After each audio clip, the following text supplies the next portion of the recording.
Okay, so today we're going to cover sections 13.6 and 13.7. So these will be our final two sections for this semester. So in 13.6, we're going to talk about trig values again. And then 13.7, we're going to look at some applications of trig values. Okay? So our objectives here, we're going to determine the value of 6 trig ratios, right? So as a reminder, our 6 trig ratios, it's what? Sine, cosine, tangent, secant, or I should say cosecant first. Cosecant, secant, and cotangent. So, cosecant, secant, and cotangent. Okay, so previously, so on Tuesday, we showed that the trigonometric ratios of triangles, but we didn't go into the actual size of the triangle, specifically in degrees, right? So we didn't talk about the degrees of a triangle other than just the right angle, right? So anyway, so in my example, when we did the 3, 4, 5 triangle, right? So we had a triangle where one length of the leg was 4, the other one was 3, and then the diagonal was 5. I specified that the angles weren't unique, right? Because we could double the size of every side, right? We could double the size. So maybe we have a similar triangle where we have maybe 6, 8, and 10. 6, 8, and 10, right? Which is the exact same triangle as the one, or I guess it's a similar triangle, I should say. We just scaled each size up by 2, right? So what I want to show is that they're going to have the same angle, right? They're going to have the same angle size, even if they're different size triangles, right? So if I take the tangent of A, so we'll let this corner equal A. So this will be our A corner, right? So if we take the tangent of A, that's opposite over adjacent, right? So that's our 3/4. So that's for the first triangle. And if we take the tangent of the next one, of the one to the right, we get 6/8, right? And if we simplify 6/8 down, that's just 3/4, right? So what we've shown is that angle A, or the tangent of angle A, right? So the measure of angle A is the exact same for both triangles, okay? Okay, so since this fact is true, right? This fact of angle sizes with similar triangles, for an angle of a particular size, the given trig ratio has a particular value, right? So when we do this, right, if we simplify it down to a decimal, and it doesn't just have to be the tangent, if we simplify any trig function down, we should get a particular decimal value, right? And using an inverse operation, right, so the opposite of tangent, we can find out the size of the angle in degrees. So we're going to talk about two special triangles. The first one's going to be a 30, 60, 90 triangle. And the 30, 60, 90 just specifies the size of the angles in degrees. Okay. So I gave an example down here of a 30, 60, 90 triangle, right? So we have a 30 degree here, 60 degree here, and then the 90 degree is the right angle, right?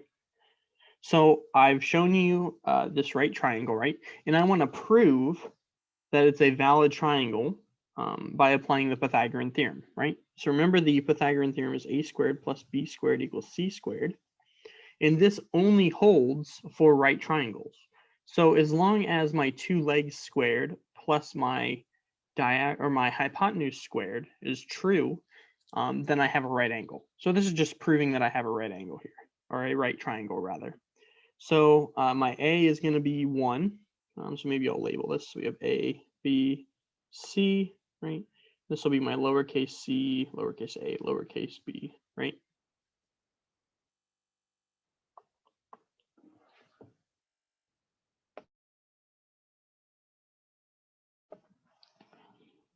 Right. So it'll be A. Okay. So my A squared is 1 squared plus the square root of 3 squared equals 2 squared. Notice that 1 squared is 1, 3 square root of 3 squared is 3, 2 squared is 4. Add them together, we get 4 equals 4. So what we've shown is this is definitely a right triangle. So it's going to be a valid triangle for our 30, 60, 90. Okay. And the next thing that we're going to do is we're going to derive the trig values for this, for the 30 and 90, or rather, sorry, 30 and 60 degree angles, right? So what we want to do is find, in the first part, we're going to find the sine of 30, right? And we have this triangle up here that we can do that, right? So remember, the sine of an angle is the opposite over the hypotenuse. So in this case, it's 1 over 2. So 1 over 2. If we want to take the cosine, that's the adjacent over the hypotenuse. So we get the square root of 3 over 2.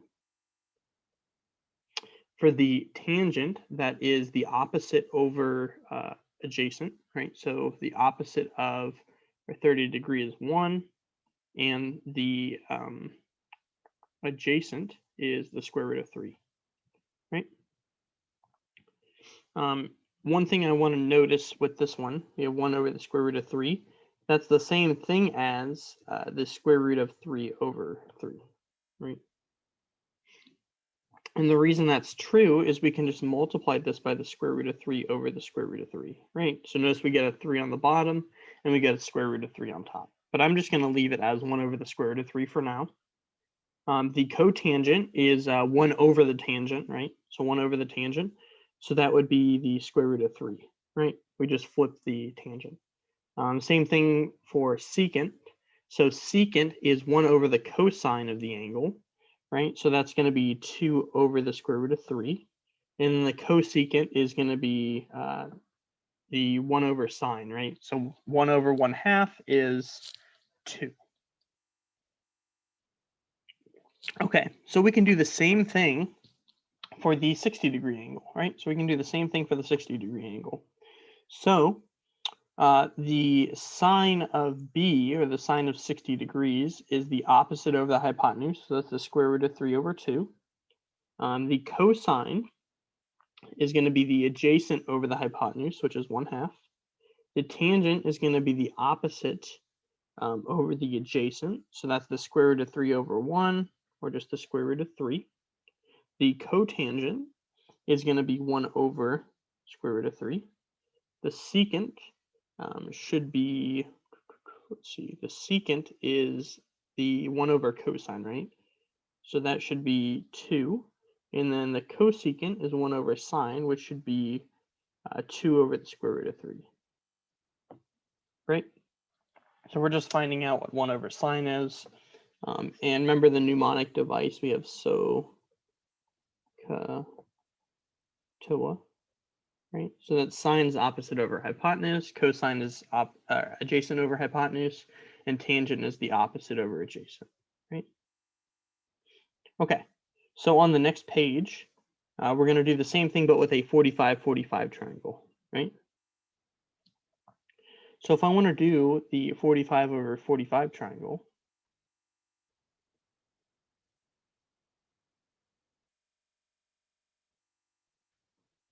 okay, yeah, so if I want to do the 45-45 triangle, we're going to make a triangle, right?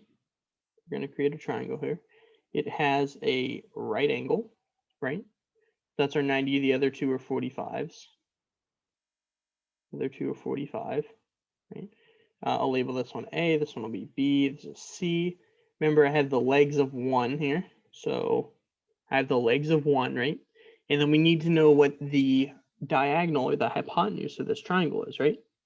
So we're going to have the square of the 2 legs, and then, all right, I guess I could write it out. So the square of the 2 legs, right, is equal to the square of the hypotenuse. So you should see pretty quickly, you get C equals the square root of 2. Right? So if I want to find the sine of 45 degrees, in this case, we can take either angle A or angle B, right? Because they're the exact same angle. So if I just do angle A here, if we do the opposite over the hypotenuse, we get 1 over the square root of 2.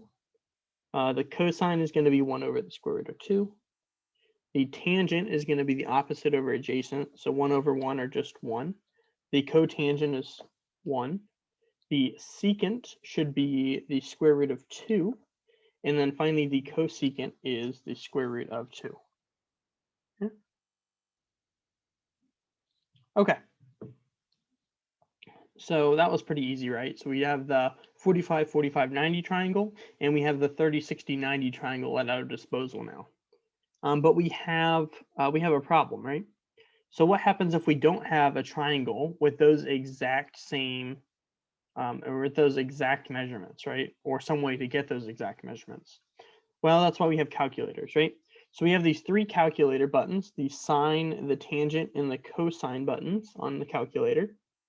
And we can use that to find the values of certain functions, right? So we can find the values of certain functions. Okay, so one thing that you need to do first, just to make sure you're in the correct mode, it should be in the degree mode. If you don't know how to do that, feel free to email me, I can show you. Or you can just Google it. I'm sure it's going to be one of the first results. You do not want to be, so not in radian mode. Radian mode. So radian mode measures things in terms of pi. So you don't want to be in radian mode. Okay. So if I want to find the cosine of 60, all I have to do in my calculator, so I'll actually write out the buttons here. We'll do the cosine, cosine of 60, right? And then obviously the enter button, right? So we do the cosine of 60 in our calculators. Let me grab that really quick. To do the cosine of 60, and we get 0.5, right?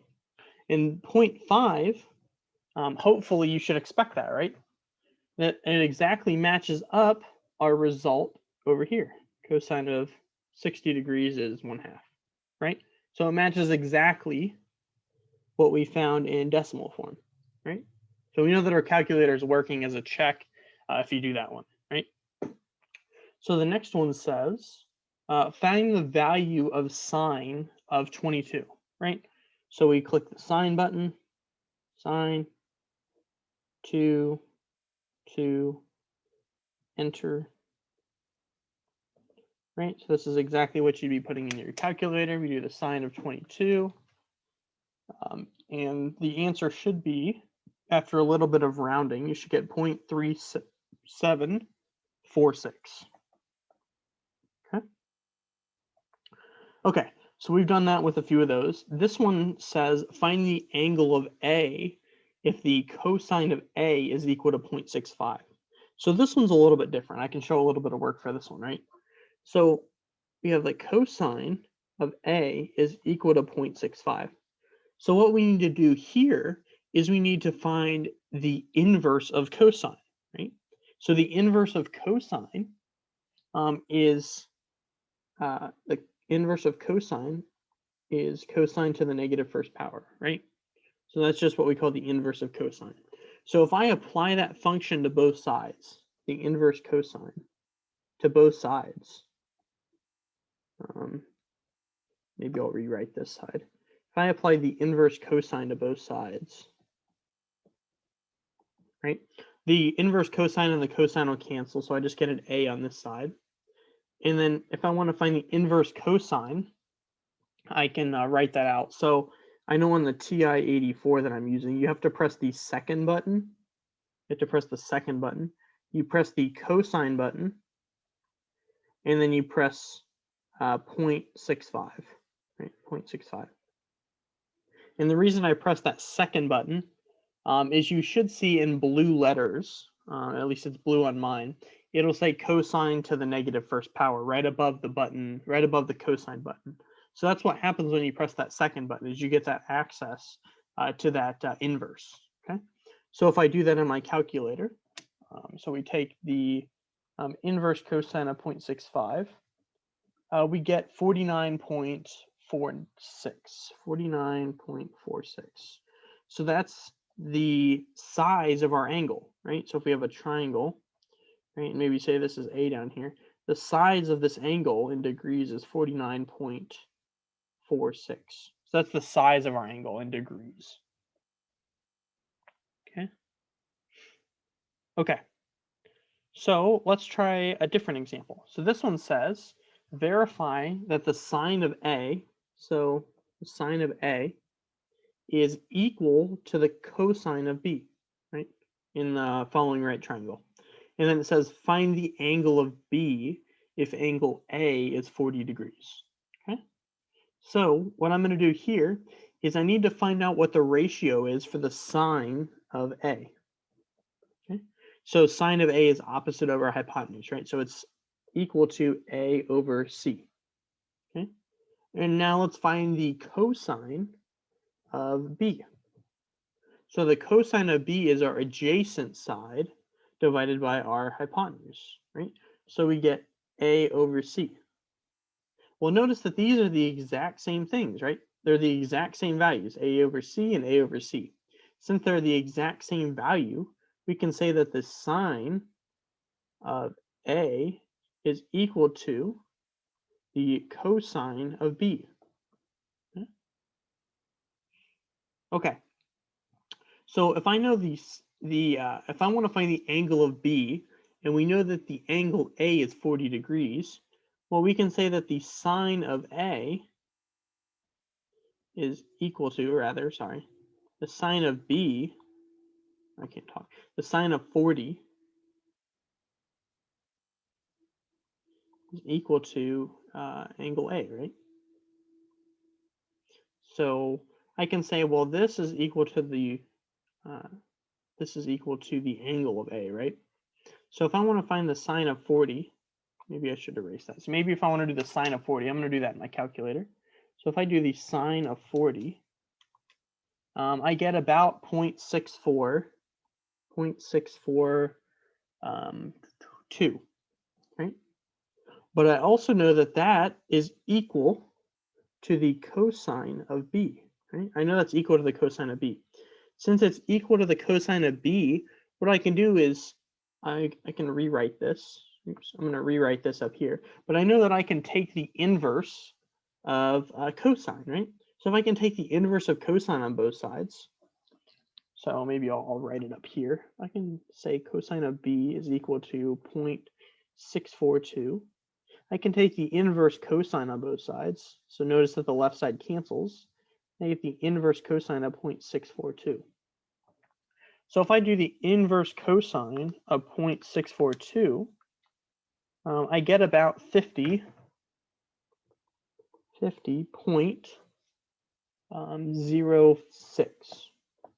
Okay. So notice that the reason that it's not, or the reason that it's really close to 50 but not exactly 50, is because we rounded, right? So we rounded. If you put the exact value in there and take the inverse, you should get exactly 50 degrees. And how do I know that you'll get exactly 50 degrees? Well, I know that a triangle, all the angles add up to 180 degrees, right? So I know all the angles add up to 100 degrees. Maybe say this, the sum of the angles, right? So the sum of the angles is 180 degrees. Well, I know that I have a 90-degree angle, and I know I have a 40-degree angle, but I don't know what angle B is, right? Sorry, I don't know what angle B is.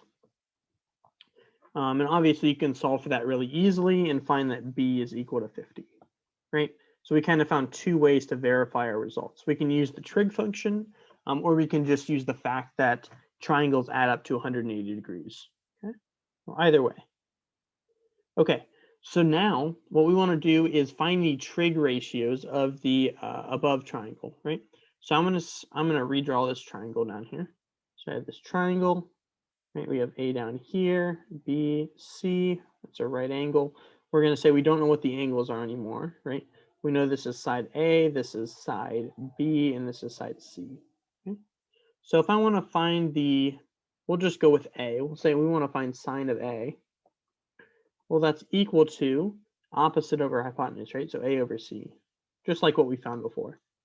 If I want to find the cosine of A, well, that's equal to the adjacent over the hypotenuse, so B over C. Right? If I want to find the tangent of A, Well, that's equal to the opposite over the adjacent, so that's a over b.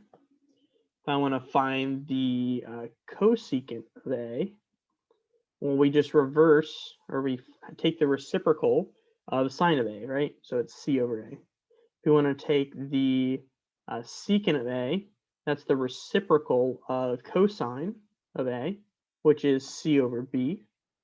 And then finally, if I want to take the cotangent of a, well, what we want to do there is take the reciprocal of tangent, so we get b over a, right? We get b over a. And that's it, right? We just have to find all four or all six of the ratios of the triangle, right? Okay, so we can move on now. So we're going to go into the last section. So the last section, we're going to go over a few things that we already know, right?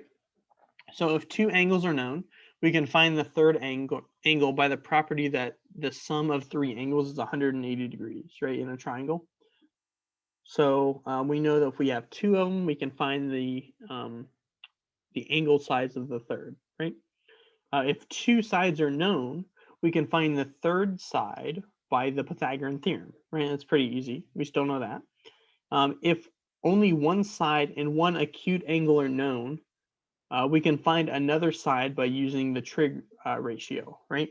So what they're saying there is maybe we know this angle, right? So maybe we know angle A, and maybe we know, just for example, maybe we know C up here, right? Maybe we know C.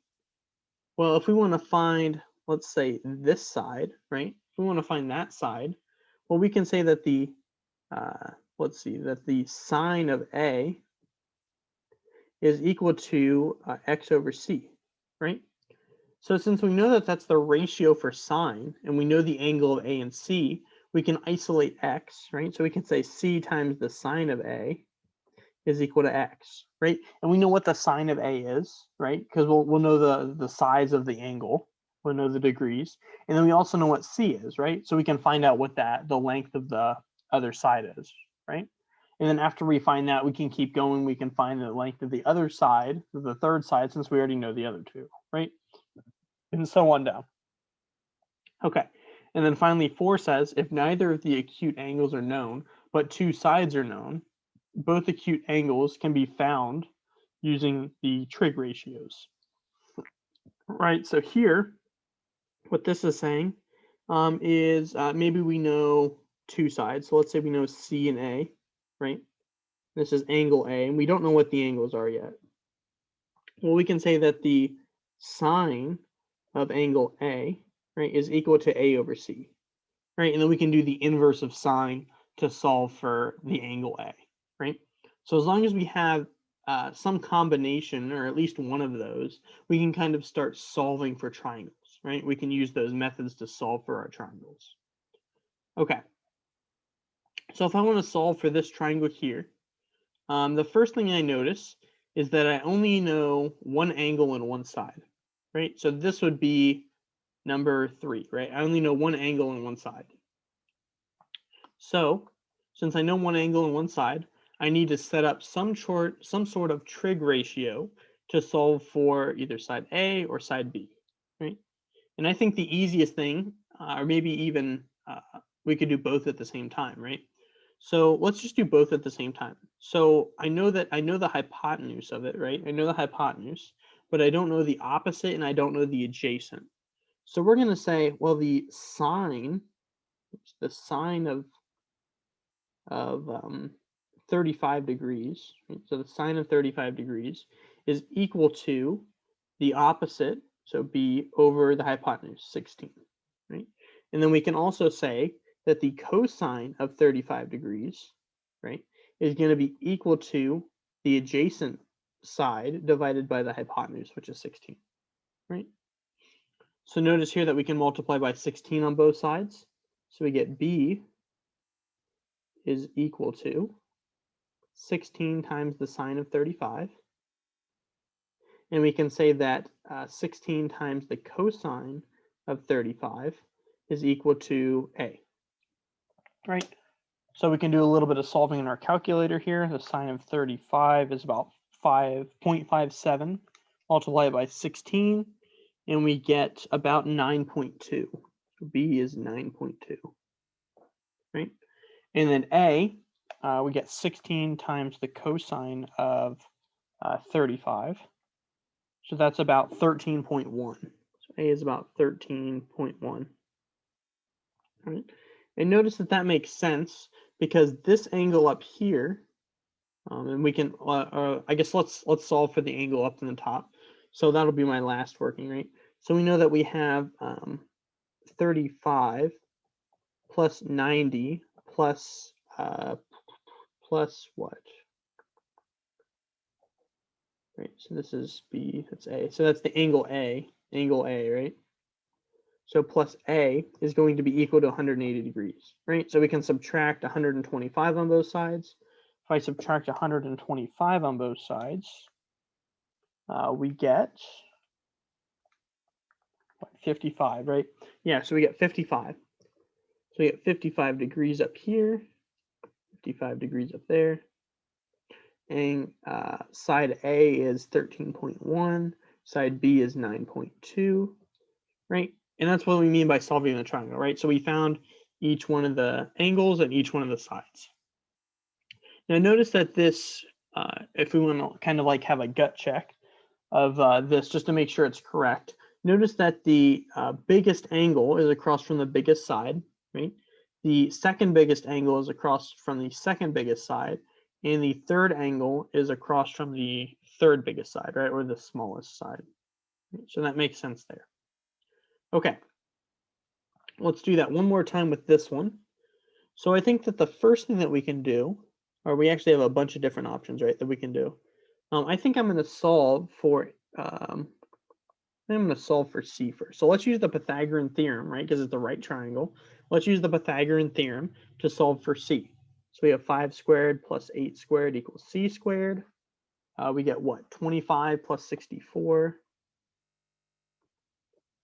And we get what? 89 is equal to C squared. So C is equal to the square root of 89, which is equal to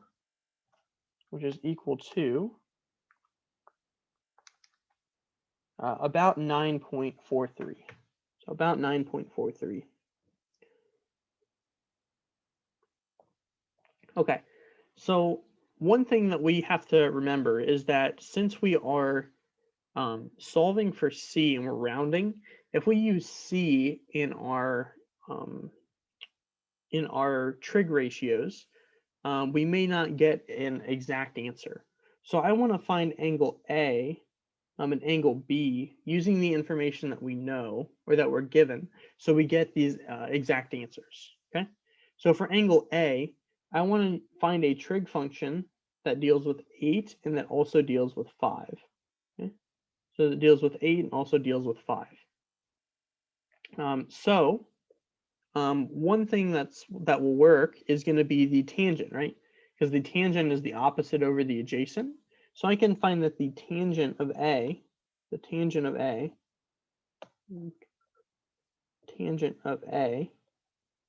is equal to the opposite, which is 5, over the adjacent, which is over 8, right? I can take the inverse tangent of both sides. So we get A is equal to the inverse tangent of 5 over 8. If I do that in my calculator, take the inverse tangent of 5 over 8, we get about 32. So my angle A is 32 here. So angle A is 32. And if I know that the angle is 32, I can find out what angle B is by just using the sum of the angles is 180 degrees for a triangle, right? So we do 180 minus 90 minus 32. 180 minus 90 minus 32, and we get 58. So since we got 58, that's just the angle of B. Right? That's just the angle of B. And then that triangle solved, right? Because we have all three of the angles and we have all three of the sides. Okay. Do you need some time to write that down, by the way, before I move on?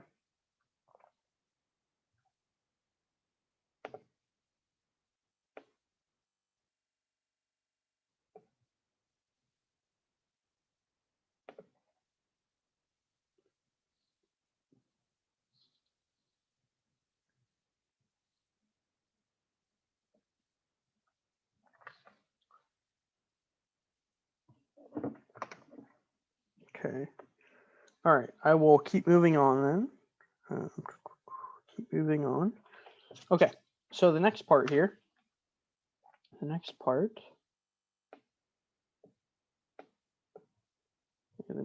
here. We're going to talk about two different types of angles, and I'm going to introduce them through an example. So it says, while studying the behavior of wind, one observer flies a hot air balloon while another observer remains at the point of departure, right? So we have this picture here, right? So one person stays on the ground and one person's going up in the balloon, okay? The angle of depression, it's the angle between the horizontal line of sight. So that'd be this one right here. That's our horizontal line of sight.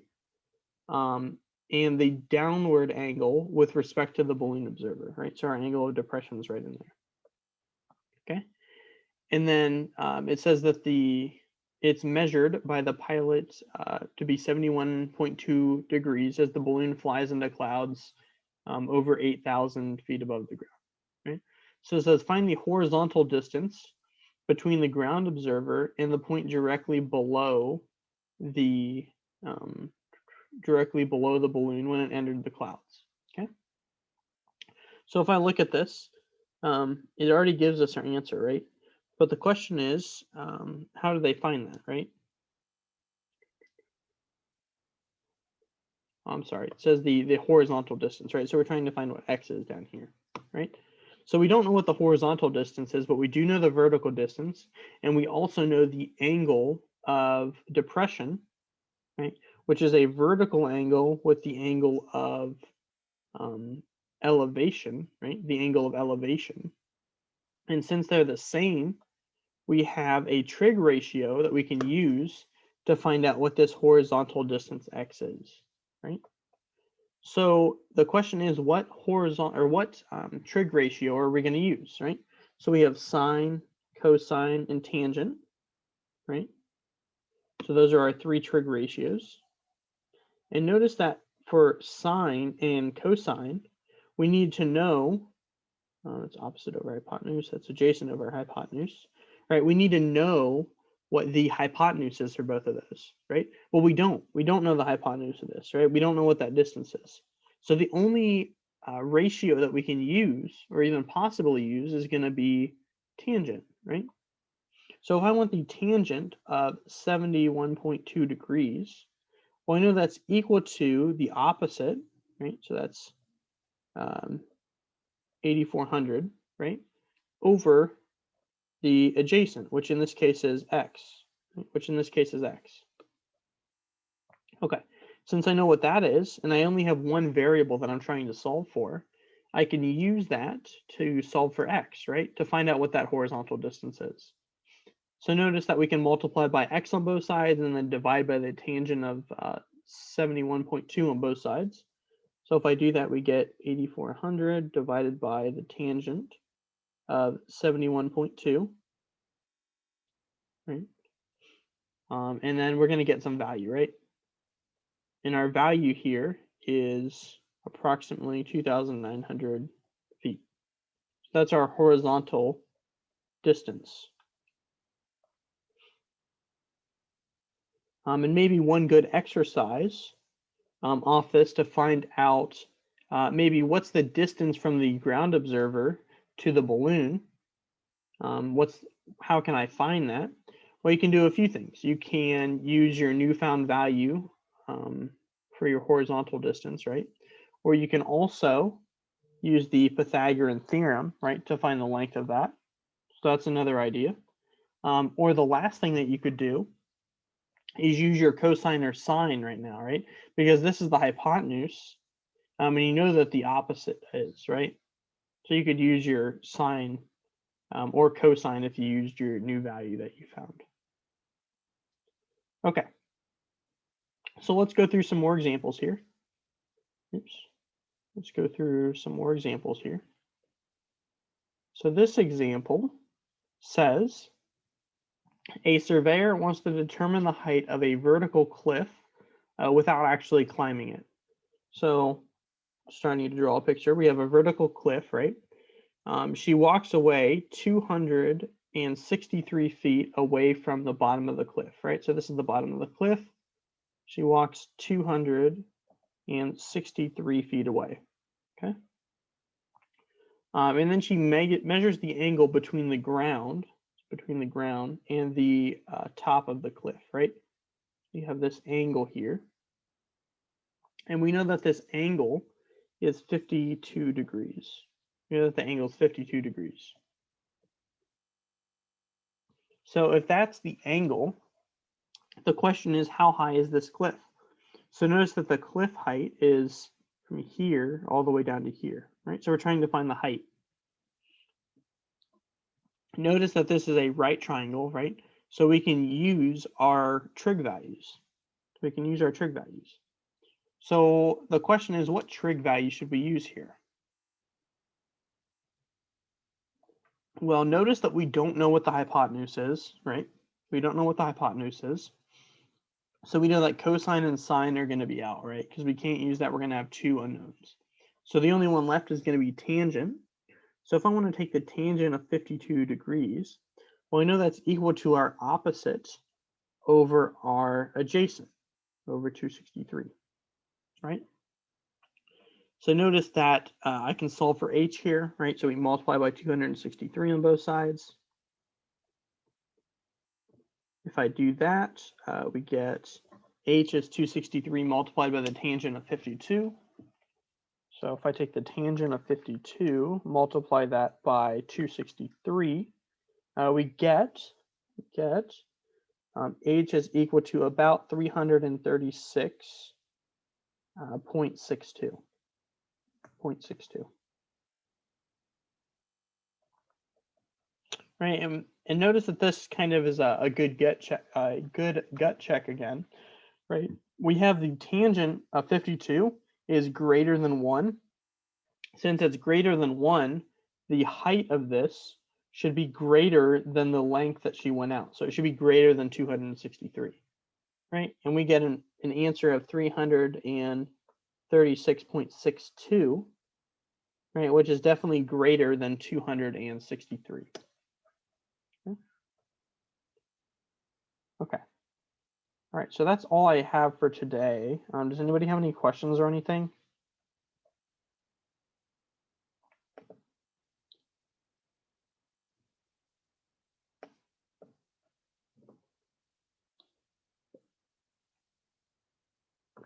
Okay, so I'll post the annotated notes and then a YouTube video later today. We will have class next Tuesday. It'll be a review over the stuff that we've covered. And then we have Thursday off for Thanksgiving. And then after that, I think we'll review again for 1 week, and then you guys will have your finals. So, all right. So if you don't have any other questions, then you are good to go.